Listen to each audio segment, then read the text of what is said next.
are running up to thousands in Imo State, but they have not come to shout that army have died in Imo State. Ask yourself, why? And let me tell you, this is we are operating under international law. There is no law that we have violated because we know exactly what we're doing. You don't expect Biafrans to fold their arms, to fold their hand, because we are fighting to liberate ourselves peacefully. We were agitating peacefully, and for that reason, you pick up your guns and your AK-47 and start shooting a live bullet on protesters. For many years. And I told them, if you have been shouting on social media, I will not shout on social media. Have you seen me broadcasting for a long time? My broadcast is what I am doing now. On this tour, I use the opportunity to speak to Biafrans like you, and that is the broadcast I'm having now. The time for broadcasting is over. It is the time to put everything we have learned and researched for many years into action, into work. And whenever the time for this tour, I will use the opportunity to broadcast to the Biafra people. That's what I'm doing. And when our social media app comes out, maybe there could be a change. So I want to assure you people today, Biafra, all over the world, that the defense of Biafra is a no-go area. We will fight and fight until the Biafra is restored. And nobody is going to die. I am telling you the fact. Our aim and objective is to make sure in this fight, no Biafra dies. But like Onyendu used to say, they will kill us, we will kill them. At the end of the day, Biafra will come. I want to thank those of you who have supported this movement up to this point. But remember, we have entered the liberation phase where everything will be very difficult. By the special grace of God, it will not be difficult for the Biafra people. The dragon flag has been raised since 2021. And the dragon flag is not going down. We have raised the Biafra Liberation Army flag. We have also raised the Biafra Resistance Fighters flag. We have raised the Biafra Navy flag. We have raised the defense, the BDF, the Biafra Defense Force flag. That flag, those flags will never go down until the declaration of Biafra, and Biafra will be defended. For those who are saying that it is not possible, that we are just deceiving people, thank you very much. We will deceive people, but remember, when the time comes, and if you are a Biafra and saying it, you have something waiting for you. The Biafra law and policy will wait for you at the right time. And then you will shout, had I known. Those who are the people are shouting, Simon Epka. Simon Epka is killing soldiers in Nigeria. Why are you going to support him? These are the same people who were pushing people to go and die in Aba. And they went and actually died. We have the recent one. And I want to ask you, have there been any consequences from their side? The answer is no. But you know, we are not going to overlook those things based on the fact that they are not supporting what we are doing. Every Biafran is recognized by Biafra government. Government is a government. We are not organization. We are not IPOB that you say you don't register. You are not a registered member. No, that is the difference. So when those people were killed in Aba, we made sure that the Nigeria government that killed them pay for it. And today, believe me, they have paid more than that expected. So the government of Biafra is living up to its responsibility.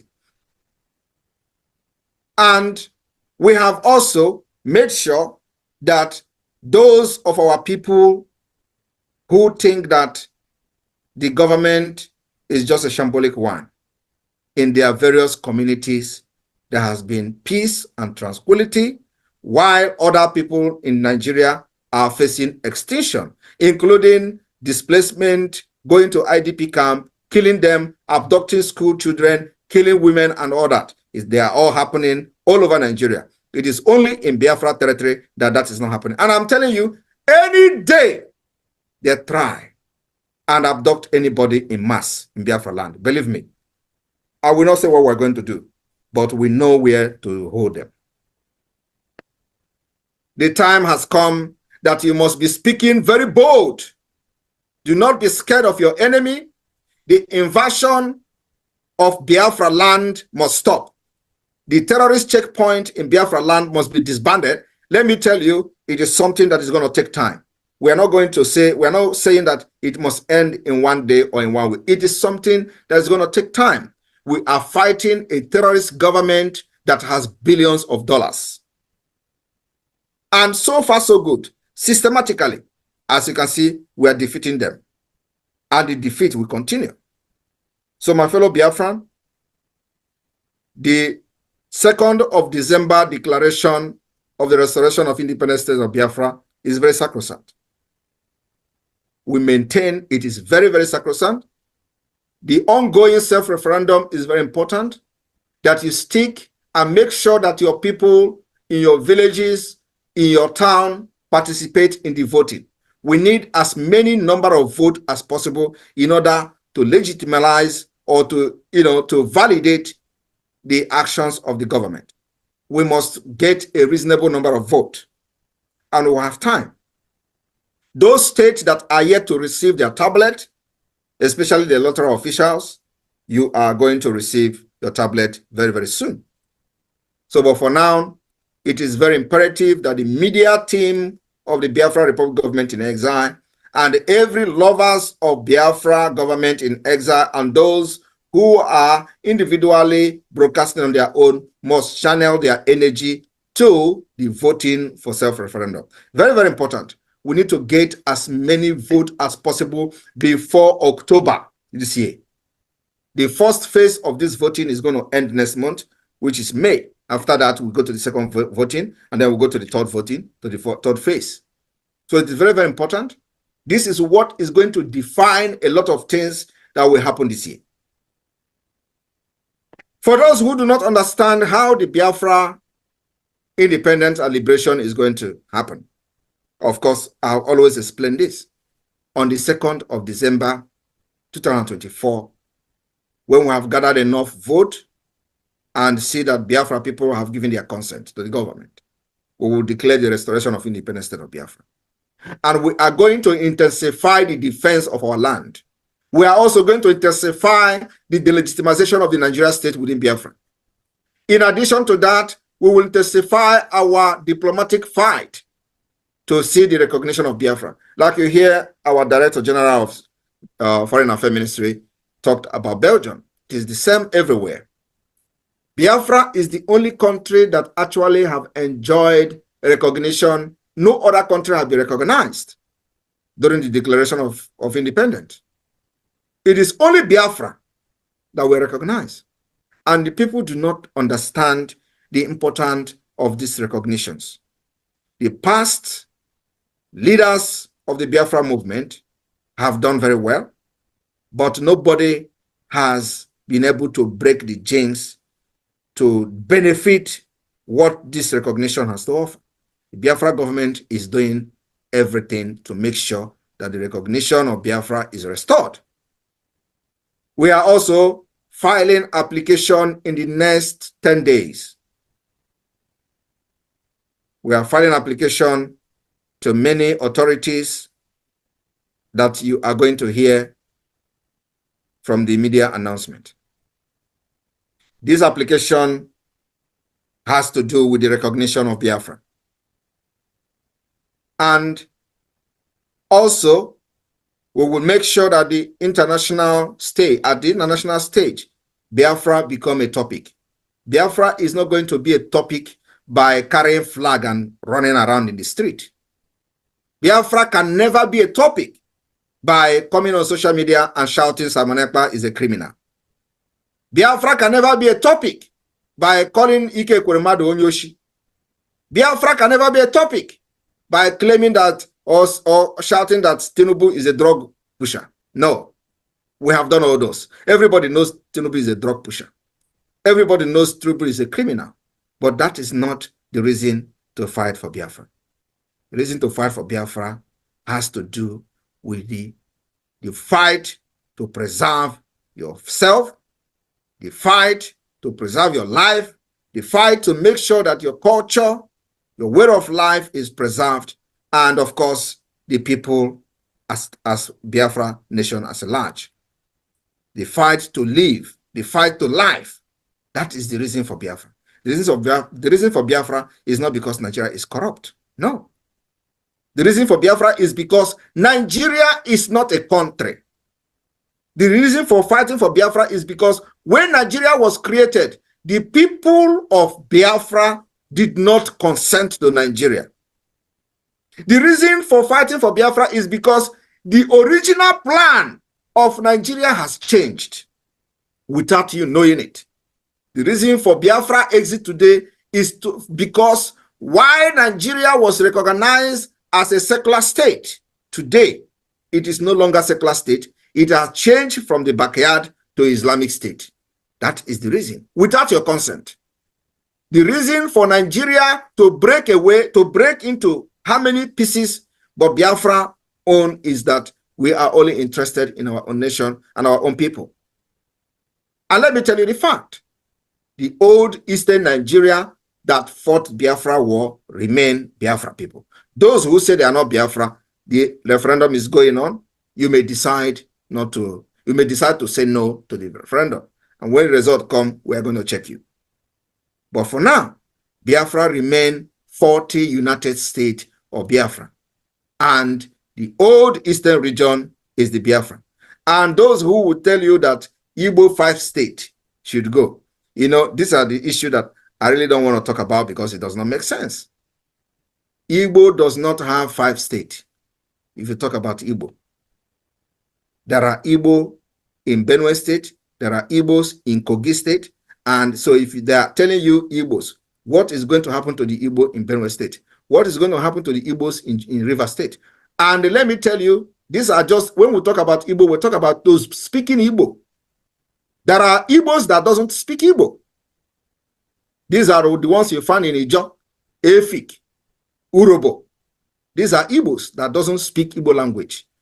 What do you do to them? Anyway, my people in Belgium, you have a very important role to play in this struggle or not in the liberation of Biafra. Our achievement speak for itself. I will not sit here and start listening the achievement of the Biafra government in exile. Our own is that we've made sure that the legality of the government in exile has been proven beyond every reasonable doubt in accordance with international law.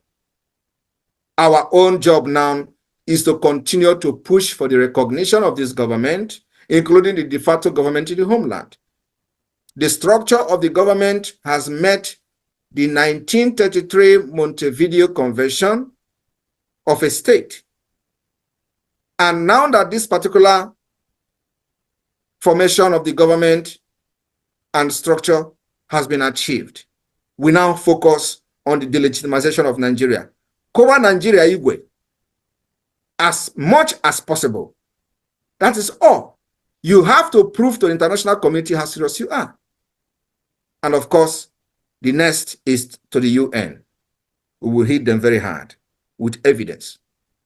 So for peace to return to the entire West Africa, Biafra must be free. The continual subjugation of Biafra, the continual forceful union in Nigeria will never restore peace in the West Africa. And this particular peace will go beyond West Africa up to the entire Africa and Sahel. Because the exit of Biafra will also end the upsurge of terrorists within the Sahel region.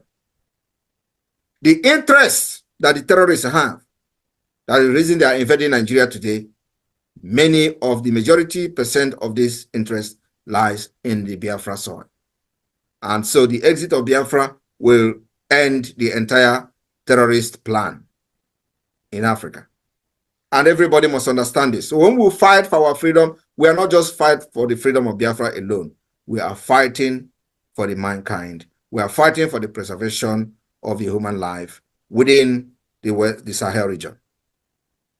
So any nation, any government that is very responsible must support Biafra. But like everybody know, we are not bothered whether a government recognizes Biafra government or not.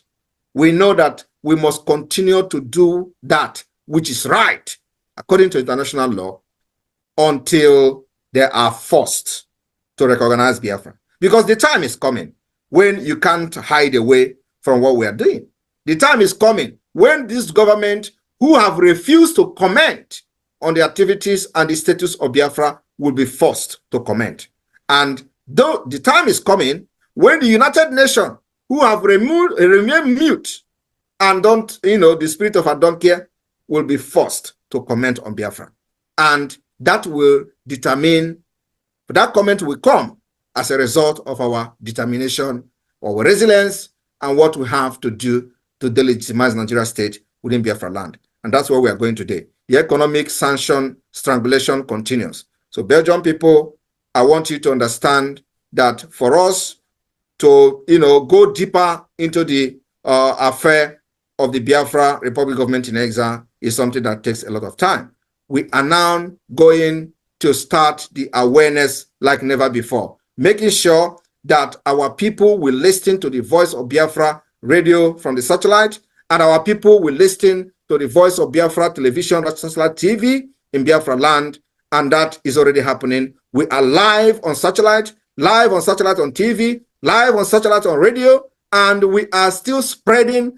Now we have ordered that the entire coastal state, the state from the coastal region, will have, first of all, we'll have this radio, the FM 97.5 FM from the satellite spread across the state before we talk of the hinterland. Because in the hinterland, the entire Biafrans are aware of what is going on. So our satellite is focused on the coastal side. And from this week, we are into one of the hinterland state will test run the satellite radio from the Biafra Republic government in exile and the Biafra de facto government. So please, if you are one of those who are an officer for the voting for the referendum, please, you have to beef up your activities. We need as many votes as possible before October. This is very, very important. We need as many votes as possible. So I want to thank you for supporting this government up to this point, and our activities in defending Biafra land will continue. That is not going back. From here, I thank you very much. Airborne to the Biafra Republic, airborne to the Biafra Liberation Army, airborne to the Biafra Defense Forces. Thank you all. Your flag and the arms will continue to go against the enemy, which is the Nigeria terrorist state, and will protect our women and our children, and nobody will intimidate us to drop our arms for self-defense. Thank you. Thank you.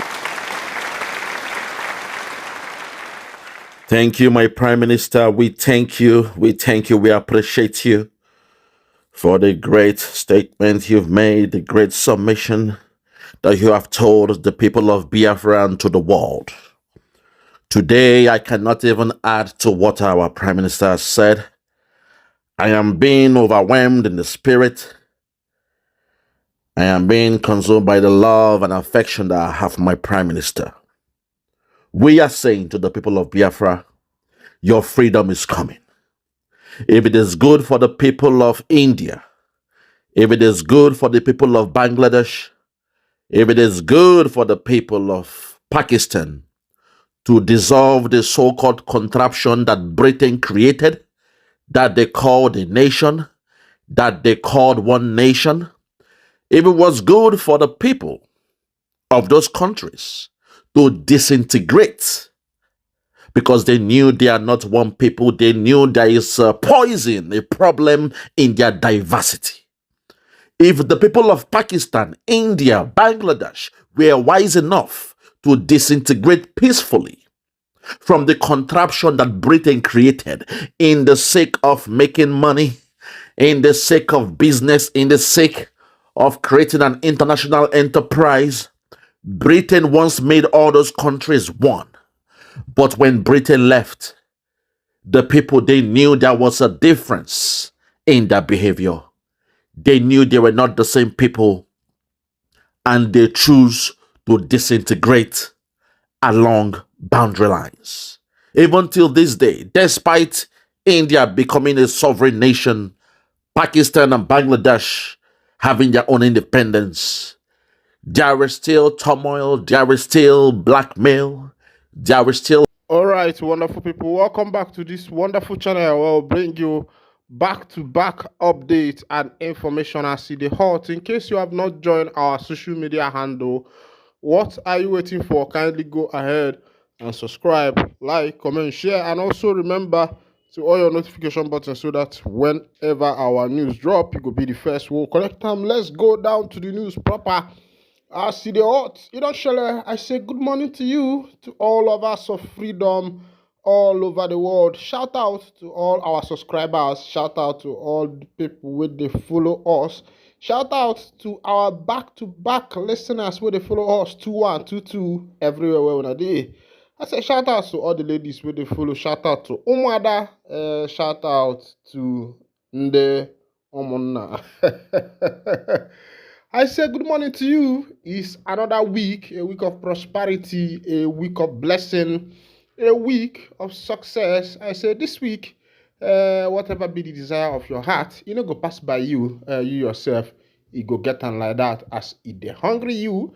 I said the thing where go chop you, no go come, but now the one where you go chop, now you go they steadily come. Make we go down to the information where we say it happen for land of the indigenous people of Biafra as ohanezendigbo. They say ohanezendigbo not factionalized.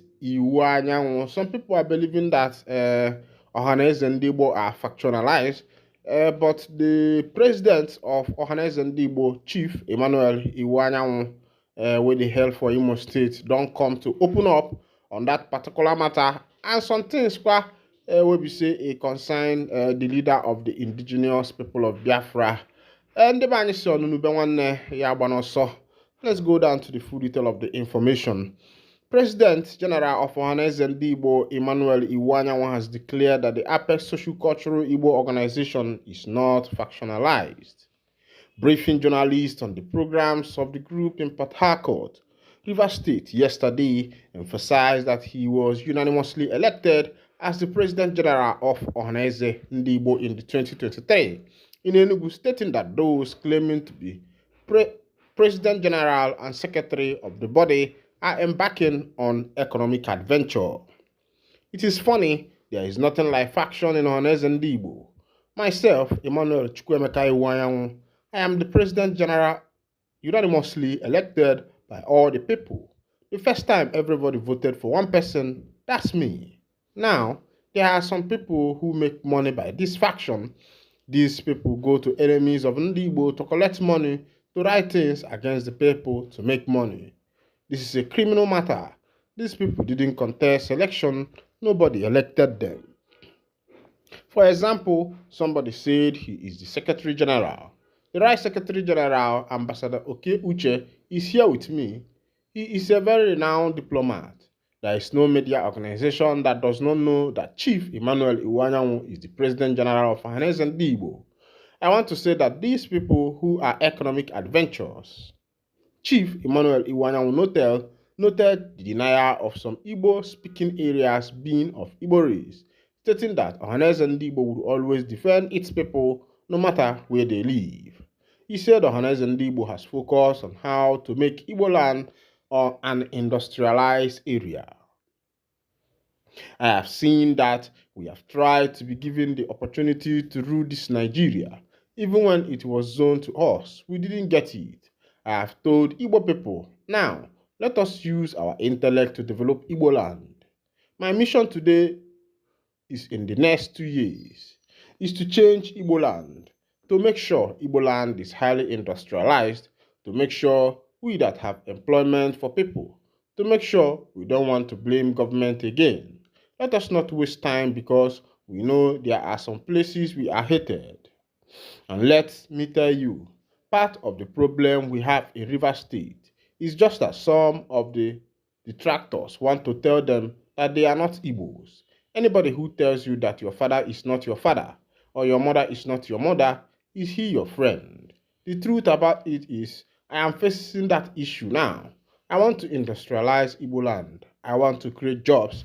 Before I will continue on that matter, that particular matter, one thing about this particular channel is that we go back down to the root of history to be able to find out things wey be say dey happen for obodo. As Chief Emmanuel Iwuanyanwu wey be the President General of Ohanezendigbo dey talk, ekenekwala ngide dem. But I want to go back to the history 1967 to 1970 when Ojukwu declared the Eastern region and called it Biafra Nation, the part of Biafra. When the declaration was done, Victor Banjo and the rest of them and other teams who are from that south side who betrayed Ojukwu at the broadcast in Asaba. Still remember how Ndigbo who were living in Port Harcourt after the 3 years civil war went back to occupy their property, and it happens that the people in that southern part, the rivers, have occupied those properties and denied them from Ndigbo, who were the original owner of those property. And also remember that immediately after the end of the 1967 to 1970 civil war, when Gowon was the head of state, he declared no victor, no vanquish. And that was when the 3DR was introduced. They introduced rehabilitation, they introduced restructuring, they introduced, I think, rebuilding or something like that. And this 3DR has been implemented in other regions, but has not been implemented in the southeast, in Igbo land, where this particular war took place. Because the 1967 to 1970 civil war was not in any other ground, but in the ground of Alibo, taken from Nsukka down to when they say that outside Bataloka, the market of Onitsha, Ogbete main market, Ogbete market, main market, Onitsha market, Umuahia, Abia, Imo State, all these places were conquered by the then military led by the government of Gowon. And when the war stopped, they said no victor, no vanquish. And no victor, no vanquish means that wherever you have a property, that property still belongs to you, because in the battle, there was nobody is a victor and nobody is a vanquish. That's the full meaning of that statement. But the Igbo people who lived in the Port Harcourt side, who had properties, were not able to get their properties back. Those who have acquired new properties there now are those who bought it maybe after that civil war.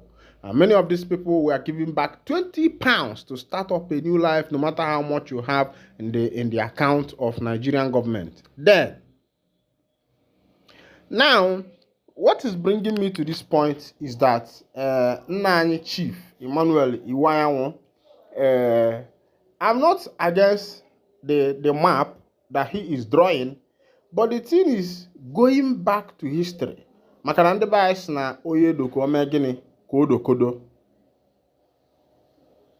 Maka na asị na onye na-amala ebe mmiri bido wee mabịa, na ya bụ onye a na-amakwa n'ebe nya bụ mmiri nọ wee kwụsị.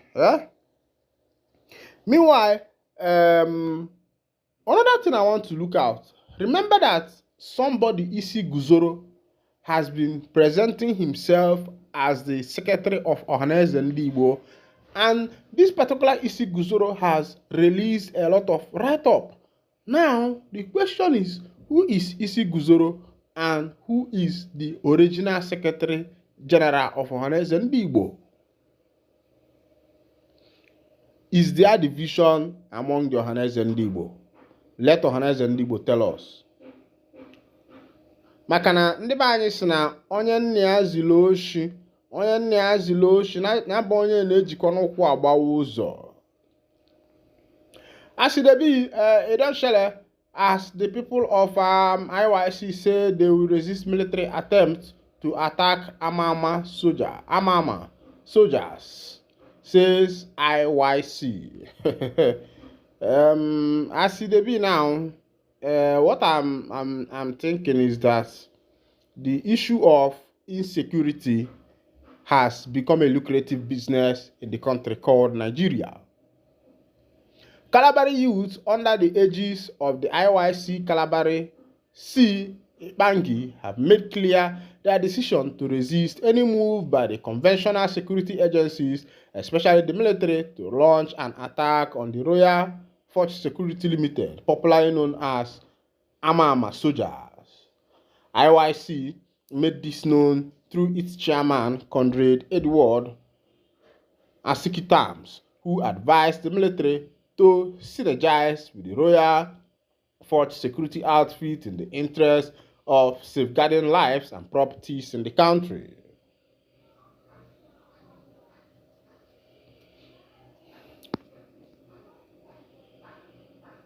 In a chat with our correspondent, Asiki Times was quoted as saying that in other civilized countries such as Russia, America, and many others, private security firms they are building synergy with conventional security to ensure that there is no breakdown of law and order. We cannot overemphasize on the selfless contribution made by the Royal Force Security Outfit, otherwise called Amama soldiers. Within this short time of their stay in Calabari and beyond, we can take cognizance of the Emohua and Calabari Road when there were incessant attacks on commuters by robbers and kidnappers. It affected the economy of our people. Not even the so-called politicians were able to travel to their community. The ordinary citizens who do not have security guards were equally affected. But from the day Chief Majid Dokubo Asari, the Edi Abale, one of Calabari Kingdom, took the decision of manning the Ehoa and Calabari Road, those pockets of insecurity we were experiencing stopped. The Nigerian security outfit should be grateful to Alhaji Asari and not think of launching an attack on Amama soldiers. They should reward the Royal Force Security Outfit as a means of encouragement to boost the morale of Amama soldiers for work well done. Report of the military's plots to attack the Amama soldiers is an aberration, which will put the lives of the ordinary citizens in jeopardy, and we seriously frown at it and we condemn it in totality. For the safety of our people who cannot afford to provide security for themselves or get security aid for themselves should be considered before making any move to attack the Amama soldiers. Our economy must thrive, and if we must enjoy sustainable development, then there is a need for peaceful coexistence. If the military attack Amama soldiers, that means the rumor of an attempt of ethical cleansing against prominent Ijaw leaders is not built on false ground. It does mean there is truth to that rumor making the rounds. This one they come from the Calabari, where the soldiers have giving warning on the security outfit that was launched by Asari Dokubo, the Edi Abale of Calabari, as it is. But these people have said whatever the NIG army is doing, they say make they stay clear from them. Or say work where they do, now they work for their community. Say make their community better.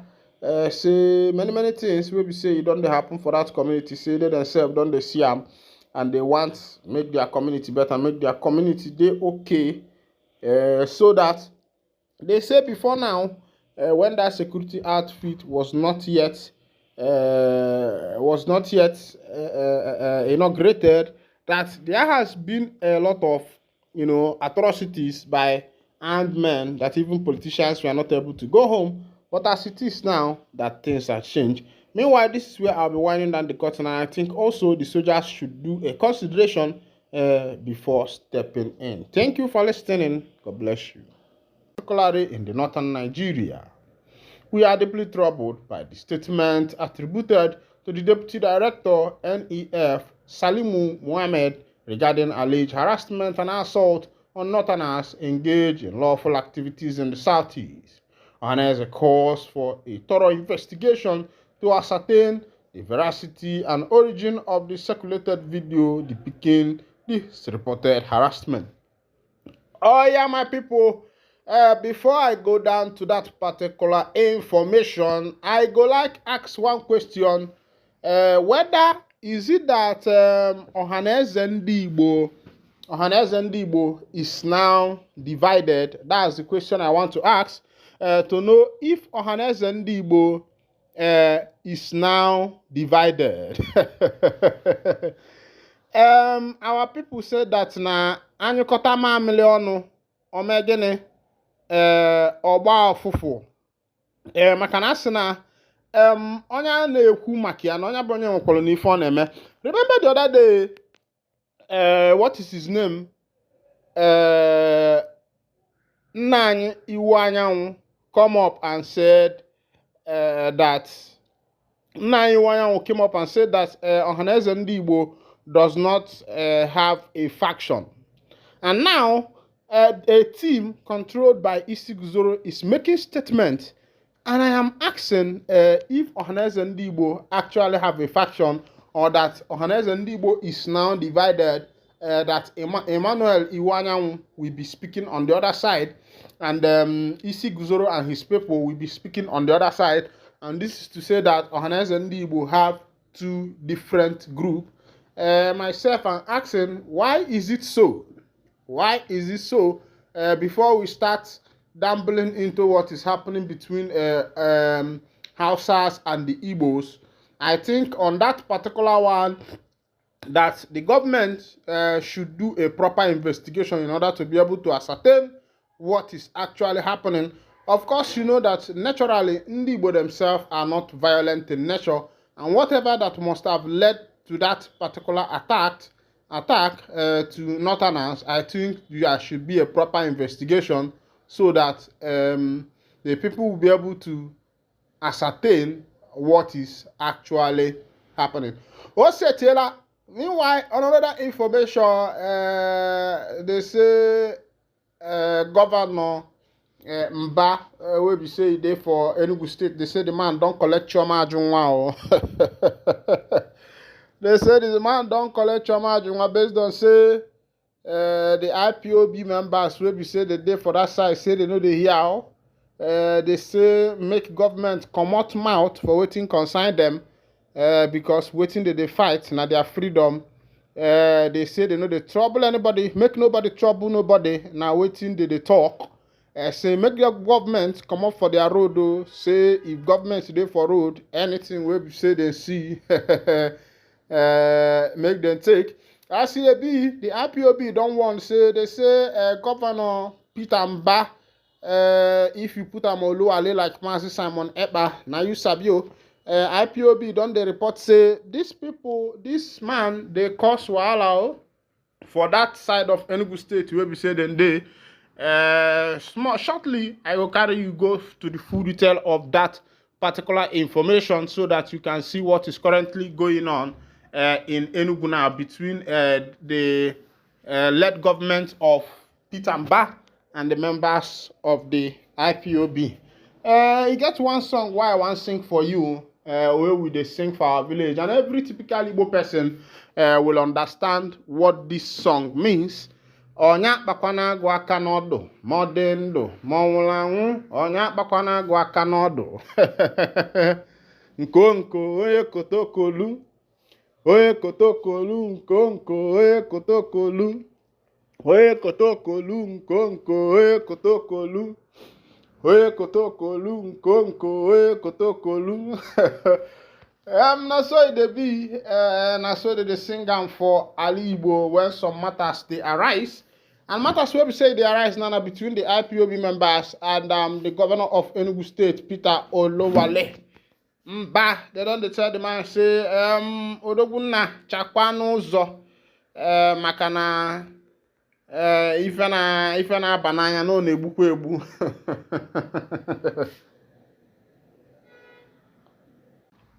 The IPOB said plans to change the demography of the state by allegedly importing Fulanis would create a crisis. The indigenous people of Biafra, IPOB, has issued a warning to Governor Peter Mba of Enugu State. IPOB accused Mba of attempting to create a crisis in the peaceful state. IPOB warned that plans to change the demography of the state by allegedly importing Fulanis will create a crisis. The group warned that the creation of Fulani settlements in the state by embarrassed government would be resisted.